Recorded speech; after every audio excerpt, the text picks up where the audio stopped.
Good afternoon mga ka-vibes, live tayo ngayon dito sa New City Mall sa Batangas City kung saan nagkaroon ng isang sunog. Ayon sa ating mga nakausap ay kaagad namang rumisponde ang Bureau of Fire Protection, ang Red Cross at ang ambulansya ng city government. Kanina habang hindi pa nagsisimula ang sunog ay nandito tayo sa establishmento sa harap mismo ng mall at nakita natin ang paninimula ng pangyayari. So nagsimula ang pangyayari dito sa isang exhaust fan na ito kung saan nagbugay ito ng itim na usok at nung tingnan ng mga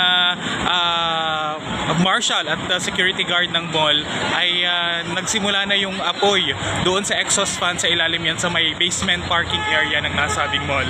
Agad namang naglabasan ng mga tao at sa kasalukuyan sa mga oras na ito ay sarado na ang mall, pinatay na rin ang supply ng kuryente at may mga nag-a-assiste naman na personnel ng mall para mag-asikaso sa mga tauhan at sa mga empleyado ng nasabing mall. Sa kasalukuyan ay ongoing ang mga bumbero sa pag-upula ng apoy. Umakyat sila doon sa second at third floor ng nasabing building pero hindi tayo pinayagang makakuha o makalapit sa kanila.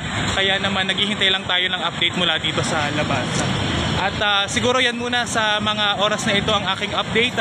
Mamaya ay bibigyan ko pa kayo ng panibagong update once na nagbigay na ng opisyal na pahayag at impormasyon ang Red Cross. Nakausap ko nga rin pala ka-vibes kanina ang personnel ng Philippine Red Cross at ayon sa kanila wala naman silang naging pasyente, walang nahilo na himatay o binigyan ng any medical assistance at the moment.